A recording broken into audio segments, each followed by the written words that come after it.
Ótimo dia, Lucas. Ótimo dia, Mari. Vamos dar sequência ao assunto de holding familiar. Depois do programa de sábado, recebemos várias perguntas para saber um pouquinho mais sobre holding familiar.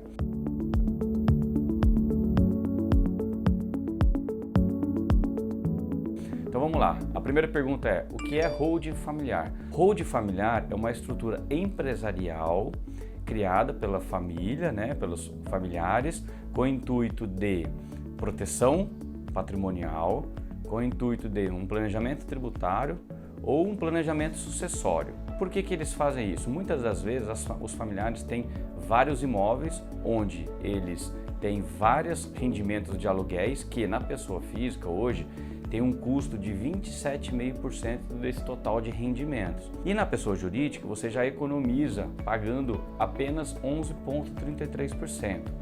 Mas muitos familiares procuram a Contabilidade FN para fazer a abertura da holding pensando sim no planejamento sucessório, porque muitas das vezes esses familiares têm muitos imóveis e, no caso de inventário, o custo para fazer esse inventário ele sai um custo muito maior do que se fizesse uma holding familiar. Então muitos desses familiares procuram a gente para que a gente consiga fazer uma análise. Aqui é feita uma análise tributária, uma análise de todos os imóveis, levantando o custo de aquisição, a data de aquisição, para que a gente mostre para esses familiares quanto que seria para fazer essa transferência desses imóveis para uma pessoa jurídica, para que eles ainda em vida, eles consigam fazer esse planejamento sucessório.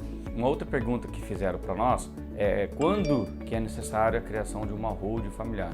Então depende de muitos aspectos, como eu falei, existem os dois principais aspectos, que é o planejamento tributário, que é um deles, porque muitas vezes você, como eu disse, você tem imóvel na sua pessoa física, vários familiares têm imóvel na pessoa física, pai, mãe e irmãos têm esses imóveis na pessoa física e está pagando 27,5%. Então muitas vezes optam por fazer a holding para ter essa economia tributária. E de acordo com um levantamento que a gente fez, um estudo que a gente fez, vários tributaristas, em 18 meses você já consegue ter uma recuperação desse dinheiro. Por quê? Como você tem vários imóveis que têm locação, na hora de você fazer a constituição dessa holding familiar, você tem que pagar o ITBI.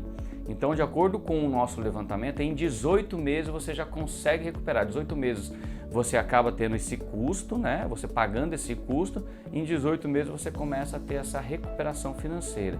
E outros familiares procuram a Contabilidade FN para fazer uma holding familiar pensando no planejamento sucessório. É um assunto muito delicado para ser conversado em família, mas muitas das vezes, e na maioria delas, é o caminho mais fácil, você resolver tudo isso em vida, sem grandes transtornos, como é o caso do inventário, porque caso de falecimento, se o membro familiar não fez o inventário, isso pode demorar anos para que tudo se decida. Então você que tem uma família com muitos bens ou que tem vários bens que tem recebimento de aluguel, está em dúvida sobre a criação de uma holding familiar, quer saber mais, quer fazer uma análise gratuita, procura a Contabilidade FN, somos especialistas nessa área e podemos te ajudar.